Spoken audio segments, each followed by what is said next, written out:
Dear student अस्सलाम वालेकुम। जिस तरीके से आपको पता है कि हमने ह्यूमन डाइजेस्टिव सिस्टम का जो टॉपिक है ये स्टार्ट किया है, तो हमारे पास आज जो है ह्यूमन डाइजेस्टिव सिस्टम का पार्ट 7 हम पढ़ते हैं और this is about large intestine. याद रखिए, आपको तो पता है कि हमने पढ़ा था कि इंटेस्टाइन के हमारे पास दो टाइप्स है। इंटेस्टाइन के हमारे पास दो पार्ट टाइप से, एक हमारे पास स्मॉल इंटेस्टाइन होता है जो हमने डिटेल के साथ पढ़ा था, और दूसरा हमारे पास लार्ज इंटेस्टाइन होता है। तो स्मॉल इंटेस्टाइन, बाज़ लोग कहते हैं कि स्मॉल इंटेस्टाइन का मतलब ये कि ये छोटा इंटेस्टाइन है, लार्ज इंटेस्टाइन का मतलब है कि ये बड़ा। ये बिल्कुल गलत है। स्मॉल इंटेस्टाइन का मतलब ये है कि इसका जो डायमीटर है, डायमीटर ये कम है लेकिन लेंथ ज़्यादा है। याद रखें, स्मॉल इंटेस्टाइन का डायमीटर कम है और लेंथ ज़्यादा है।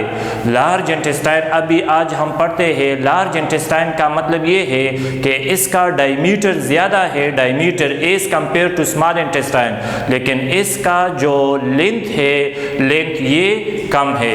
और लार्ज इंटेस्टाइन आज हम पढ़ते हैं। याद रखिए, लार्ज इंटेस्टाइन के हमारे पास दो फंक्शन है। लार्ज इंटेस्टाइन के दो फंक्शन अभी हम पढ़ेंगे।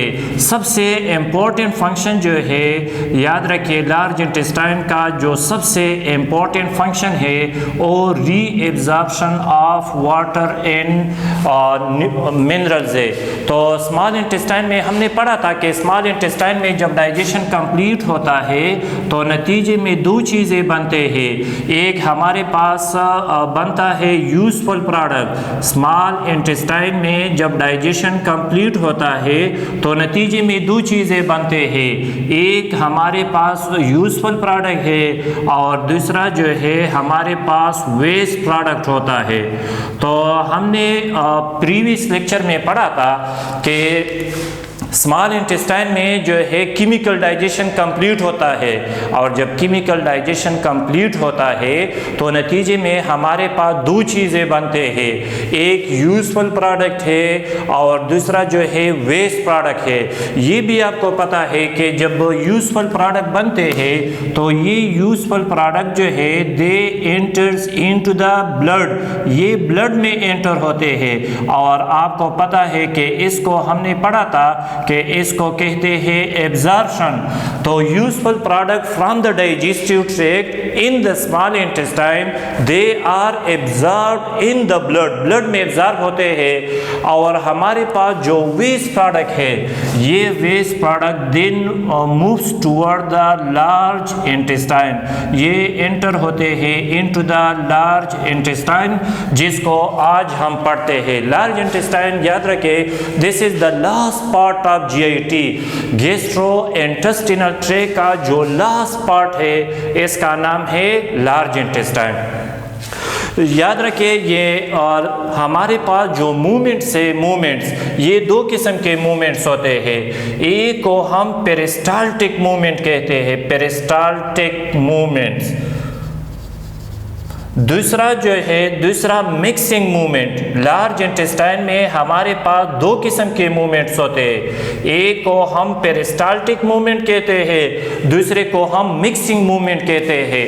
पेरिस्टाल्टिक मूवमेंट का क्या मतलब है, ये तो पहले हमने पढ़ा था कि जब भी food particle from the mouth cavity enters into the pharynx, pharynx में एंटर होता है तो नतीजे में पेरिस्टाल्सिस प्रोसेस शुरू होता है। पूरा जो एलिमेंट्री कैनाल है ये कंट्रैक्ट रिलैक्स, कंट्रैक्ट रिलैक्स, ये कंट्रैक्शन और रिलैक्सेशन करता है, और नतीजे में ये food particle from the pharynx moves toward the oesophagus, small stomach और स्मॉल इंटेस्टाइन, और then enters into the large intestine. तो peristaltic movement they are basically responsible for the propulsion of food particle from one part to another part। ये food particle को धकेलता है, push करता है एक पार्ट से दूसरे पार्ट की तरफ। ये peristaltic. Mixing movement they are basically responsible for the mixing of different parts of food, food के मुख्तलिफ पार्ट्स को मिक्स करने के लिए रिस्पॉन्सिबल है। तो याद रखें, लार्ज इंटेस्टाइन में दो किस्म के मूवमेंट, एक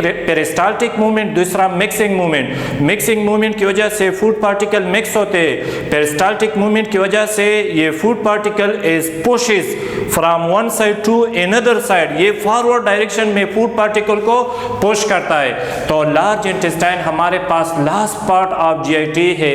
दूसरा गैस्ट्रोकोलिक रिफ्लेक्स। गैस्ट्रोकोलिक रिफ्लेक्स का क्या मतलब है? याद रखें, दिन में 2 से लेकर 3 दफा मोर वाइगोरस, ये gastrocolic reflex they are the more vigorous movement, ये मोर वाइगोरस मूवमेंट से which occurs in the large intestine। Gastrocolic reflex वो फिनोमेना है जिसमें मोर वाइगोरस मूवमेंट अकर होता है 2 to 3 times a day, दिन में 2 से लेकर 3 दफ़ा जो है मोर वाइगोरस मूवमेंट होता है, जिसके नतीजे में ये फूड वेस्ट जो है मूव्स टूवर्ड द रेक्टम और एनल कैनाल, जिसकी वजह से ये फूड जो है ये धकेलता है टूवर्ड द रेक्टम और एनस। तो ऐसे वाइगोरस मूवमेंट जो दिन में 2 या 3 दफा होते हैं और इसकी वजह से ये फूड वेस्ट जो है, फूड वेस्ट ये फॉरवर्ड डायरेक्शन में टूवर्ड द रेक्टम और एनल कैनाल की तरफ धकेला जाता है। तो ऐसे फिनोमेना को गैस्ट्रोकोलिक रिफ्लेक्स कहते हैं। ये गैस्ट्रोकोलिक रिफ्लेक्स ऐसा फिनोमेना है जिसमें मोर वाइगोरस मूवमेंट होते हैं दिन में 2 से लेकर 3 दफा और इसकी वजह से ये फूड वेस्ट जो है ये धकेला जाता है टूवर्ड द एनल कैनाल और इसके बाद बॉडी से रिमूव होता है। याद रखें, लार्ज इंटेस्टाइन का जो लेंथ है ये 5 फीट है। लार्ज इंटेस्टाइन के अगर हम पार्ट देखेंगे, जिस तरीके से हमने स्मॉल इंटेस्टाइन पढ़ा था, और स्मॉल इंटेस्टाइन का जो लास्ट पार्ट था स्मॉल इंटेस्टाइन वो था हमारे पास सबसे पहला ड्यूडेनम, दूसरा जेजुनम और लास्ट जो पार्ट था वो हमारे पास इलियम है। तो ये अगर आपके पास जो नज़र आता है, this is the last part of small intestine जिसका नाम है इलियम। और इलियम के बाद जो है लार्ज इंटेस्टाइन शुरू होता है और लार्ज इंटेस्टाइन का जो सबसे पहला पार्ट से इसको सीकम कहते हैं और इसका लेंथ 5 से लेकर 8 सेंटीमीटर। दूसरा जो पार्ट से कोलान है 110 से लेकर 125 सेंटीमीटर और तीसरा जो है रेक्टम है। याद रखें, ये स्मॉल इंटेस्टाइन का लास्ट पार्ट इलियम है और लार्ज इंटेस्टाइन का जो सबसे पहला पार्ट शुरू होता है उसका नाम है सीकम। तो this is the first part of large intestine और this is the last part of small intestine. Small intestine का ये जो है लास्ट पार्ट है और लार्ज इंटेस्टाइन का ये सबसे पहला पार्ट है। इन दोनों पार्ट्स के दरमियान इधर जो है एक वॉल लगा होता है और इस वॉल को हम इलियोसीकल वॉल कहते हैं। इलियोसीकल वॉल होता है। अगर आपसे कोई पूछता है इलियोसीकल वॉल कौन सा वॉल है, तो सुने, ileocaecal valve it is a valve which is present in between ileum and caecum. Ileocaecal ऐसा वॉल है जो इलियम और सीकम के दरमियान जो है मौजूद है। इसका फंक्शन क्या है? इसका फंक्शन ये है कि it control the movement of food from small intestine toward the large. तो ये स्मॉल इंटेस्टाइन से मूवमेंट ऑफ फूड जो है ये कंट्रोल करता है टूवर्ड द लार्ज इंटेस्टाइन। अभी सीकम के बाद ये जो पार्ट शुरू होता है इसको कहते हैं कोलान। ये दूसरा पार्ट है लार्ज इंटेस्टाइन का जिसको हम कोलान कहते हैं। तो ये कोलान शुरू होता है और कोलान के हमारे पास मज़ीद जो है Kolhan it is the longest part of large intestine. याद रखें, लार्ज इंटेस्टाइन का जो सबसे बड़ा हिस्सा है इसको हम कोलान कहते हैं और कोलान के फिर मज़ीद जो है एक एसेंडिंग कोलान है, एक एसेंडिंग कोलान है, दूसरा जो है डिसेंडिंग कोलान है। असेंडिंग, डिसेंडिंग, तीसरा जो है हॉरिजॉन्टल कोलन है, और आखिरी जो है सेगमाइड कोलन है। जो last part of large intestine है इसको सेगमाइड कोलन कहते हैं। तो अक्सर बाज़ औक़ात इस तरह एमसीक्यूज़ में आता है कि लार्ज इंटेस्टाइन के उस पार्ट का नाम बताओ जिसको हम लार्ज इंटेस्टाइन कहते हैं। ये तो पूरा लार्ज इंटेस्टाइन है, ये लार्ज इंटेस्टाइन का सबसे पहला पार्ट है जिसको सीकम कहते हैं। इसके बाद ये जो हिस्सा पूरा बड़ा हिस्सा शुरू होता है यहाँ तक जो है इसको हम कोलन कहते हैं। तो colon it represents the largest part of the large intestine. अभी अगर हम इधर देख देंगे तो ये हमारे पास जो है सीकम के बाद वो पार्ट जो ऊपर की तरफ जाता है तो इस पार्ट्स को हम असेंडिंग कोलन कहते हैं। तो दिस इज असेंडिंग कोलन। और ये अगर हम देखेंगे लार्ज इंटेस्टाइन को तो हमारे पास जो सीकम है लार्ज इंटेस्टाइन ये एब्डोमेन में मौजूद है, और ये जो सीकम है it is mostly present toward the left side. ये लेफ्ट साइड ये राइट साइड है, तो राइट साइड पर ये सीकम मौजूद है। अब ये लोअर एब्डोमेन में सीकम मौजूद है, और लोअर एब्डोमेन से ये ऊपर की तरफ जाता है। अगर आप इस पार्ट्स को देखते हैं तो ये पार्ट्स ऊपर की तरफ, जो पार्ट्स ऊपर की तरफ जाता है तो इसको असेंडिंग कोलन कहते हैं। फिर ये असेंडिंग कोलन जो है from the right moves toward the left side की तरफ जाता है। तो फिर कोलन का वो हिस्सा जो लेफ्ट साइड की तरफ जाता है तो फिर इसको हम हॉरिजॉन्टल कोलन कहते हैं। ये सबसे पहले असेंडिंग कोलन, इसके बाद जो है दूसरा जो पार्ट्स कोलन है उसका नाम है हॉरिजॉन्टल कोलन। तो एक असेंडिंग कोलन है जो नीचे से ऊपर की तरफ जाता है, दूसरा जो है हॉरिजॉन्टल कोलन जो from the right side below the liver ये moves toward the left side, तो इसको हॉरिजॉन्टल कोलन कहते हैं। और तीसरा जो है ये जो नीचे की तरफ आता है तो फिर इसको हम डिसेंडिंग कोलन कहते हैं। ये कोलन का तीसरा हिस्सा है जिसको हम डिसेंडिंग कोलन कहते हैं। और आखिरी पार्ट जो है ये नीचे, तो इसको हम ये 4 पार्ट्स है जिसको हम सेगमाइड कोलन कहते हैं। सेगमाइड कोलन। तो अगर आप इधर देखते हैं colon it is the one of the longest part of large intestine. Large intestine का ये सबसे लंबा हिस्सा है, और ये स्टार्ट होता है सीकम से और ख़त्म होता है ये हमारे पास एक और पार्ट से जिसको हम रेक्टम कहते हैं। Rectum it is the basically the last part of large intestine. तो लार्ज इंटेस्टाइन हमने पढ़ा कि इसके 3 पार्ट्स है। सबसे पहला जो पार्ट्स है ये सीकम है। तो सीकम क्या है? Caecum it is a small pouch like structure. अक्सर जो है सीकम के बारे में ये लिखा जाता है कि सीकम जो है ये स्मॉल और पाउच की शक्ल में होता है। पाउच असल में तेले को कहते हैं, तेला।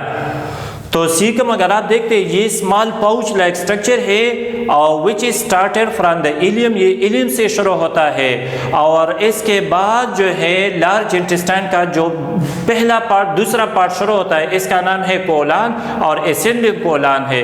तो सीकम ये इलियम से शुरू होता है और इसके बाद कोलन पर ख़त्म होता है और कोलन शुरू होता है। याद रखिए ये सीकम से जो है ये एक फिंगर लाइक प्रोजेक्शन निकलता है, एक फिंगर लाइक प्रोजेक्शन निकलता है जिसको हम अपेंडिक्स कहते हैं। तो ये अपेंडिक्स है, अक्सर एमसीक्यूज में आता है अपेंडिक्स क्या है। तो अपेंडिक्स जो है ये हमारे पास स्मॉल फिंगर लाइक प्रोजेक्शन या आउटग्रोथ है, फिंगर की तरह एक आउटग्रोथ है या इसको प्रोजेक्शन भी कहते हैं, या वार्म की तरह होता है, वार्म की तरह जो एराइजेस फ्रॉम द सीकम। ये याद रखें सीकम से एराइज होता है। अपेंडिक्स अगर हम इसका लोकेशन देखेंगे कि ये अपेंडिक्स कहाँ पर होगा, तो पहले मैंने आपको बताया कि ये अपेंडिक्स जो है it is present towards the right side of the body, right side of the body.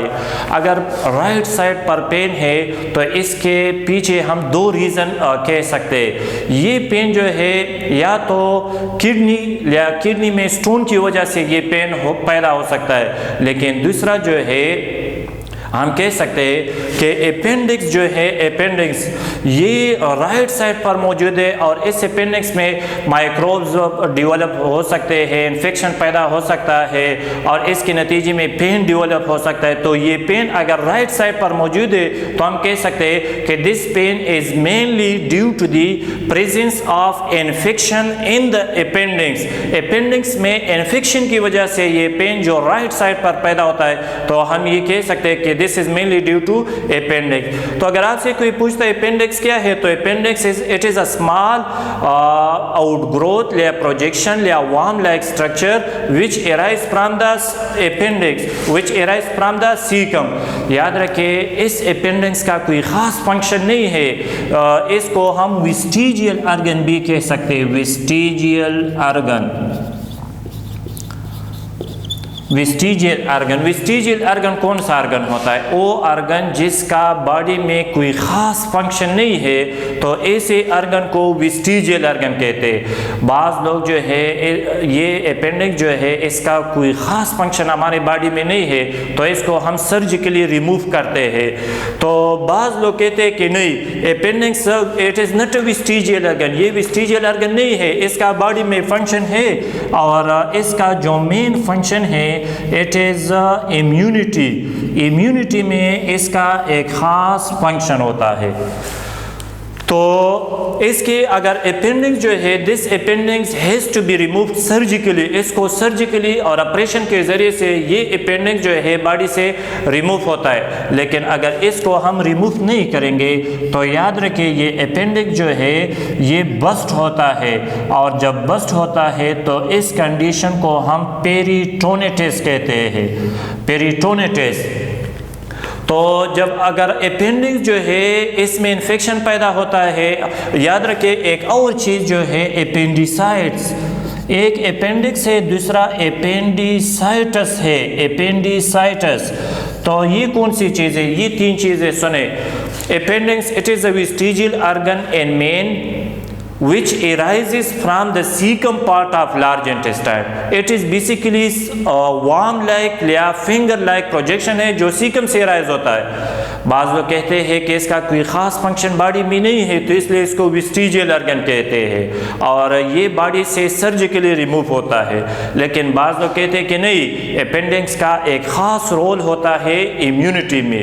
ये अपेंडिक्स जब इसमें इन्फेक्शन पैदा होता है, माइक्रोब्स डेवलप होते हैं, तो इस कंडीशन को अपेंडिसाइटिस कहते हैं। और जब अपेंडिक्स जो है बस्ट होता है, स्प्लिट होता है, तो ऐसे कंडीशन को पेरिटोनिटिस कहते हैं। ये हमारे पास सीकम था। सीकम के बाद जो है कोलान और असेंडिंग कोलान, हॉरिजॉन्टल और डिसेंडिंग, और लास्ट जो है सिग्माइड कोलान।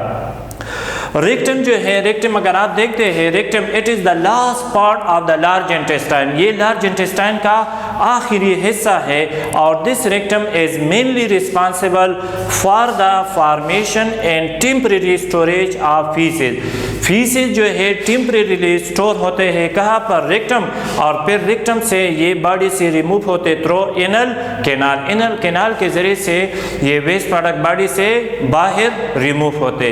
ये हमारे पास लार्ज इंटेस्टाइन में जो है तीन पार्ट्स है। और functions of large intestine, large intestine के क्या फंक्शन है? तो ये इधर तो मैंने आपके सामने लिखा है कि लार्ज इंटेस्टाइन इसका मेन फंक्शन ये है कि इधर जो है इसको री इसलिए कहते हैं कि एक दफ़ा तो एब्जॉर्प्शन ऑफ यूजफुल प्रोडक्ट, एक तरफ एब्जॉर्प्शन ऑफ यूजफुल प्रोडक्ट जिसमें वाटर और सब न्यूट्रिएंट्स मौजूद है, they are absorb in the blood in small intestine. लेकिन इसके बाद जो है दोबारा जो रीएब्जॉर्प्शन ऑफ वाटर है ये हमारे पास लार्ज इंटेस्टाइन में होता है। तो सबसे पहला फंक्शन लार्ज इंटेस्टाइन का ये है कि इस लार्ज इंटेस्टाइन में वाटर की रीएब्जॉर्प्शन, दोबारा वाटर जो है they are reabsorb back into the blood in large intestine. दूसरा फॉर्मेशन इन टिम्बरी, ये तो आसान है।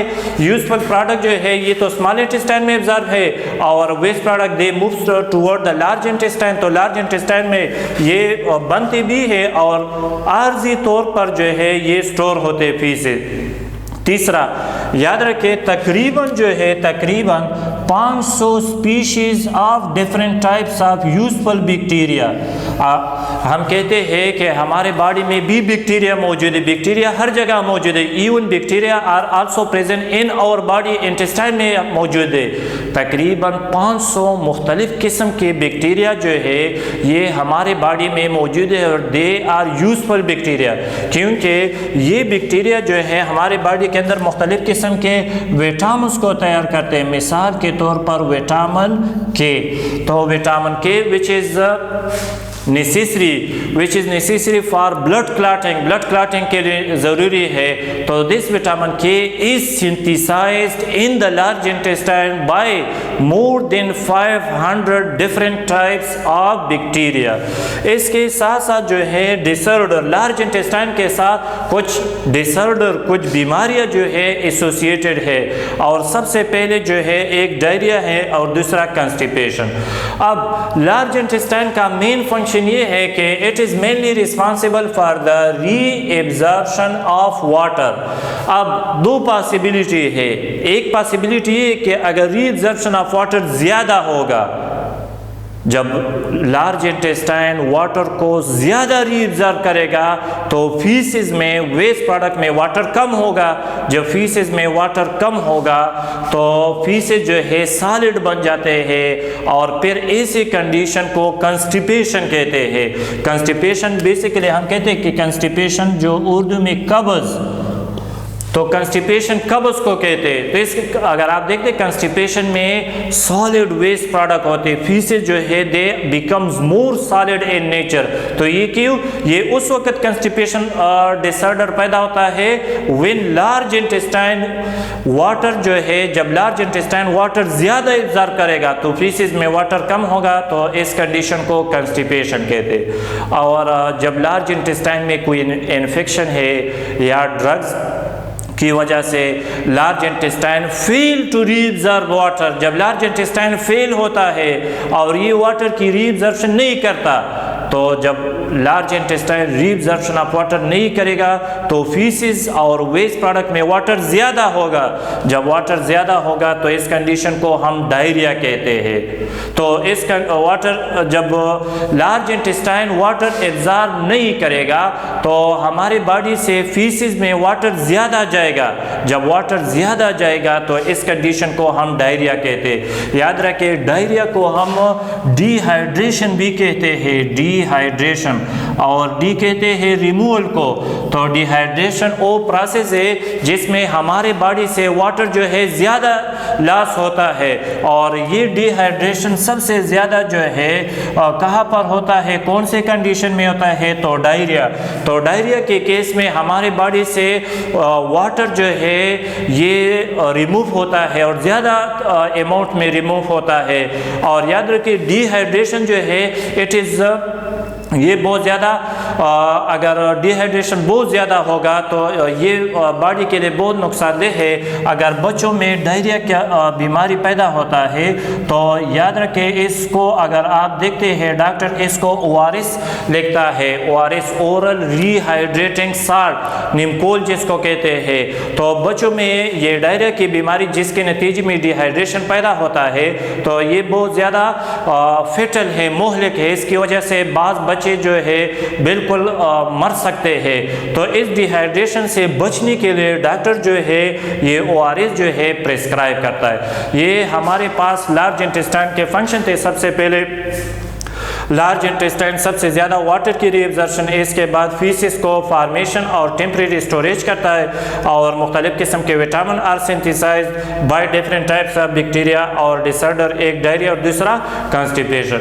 ये हमारे पास पूरा ह्यूमन बीइंग का जो डाइजेस्टिव सिस्टम था इसको हमने पढ़ दिया तकरीबन 7 पार्ट्स में। आगे हम solid digestive organ coming lecture में पढ़ेंगे, एक लिवर है और दूसरा पेंक्रियास। तो ये हमारे पास ह्यूमन डाइजेस्टिव सिस्टम था जिसको हमने डिटेल के साथ 7 पार्ट्स में कवर कर दिया।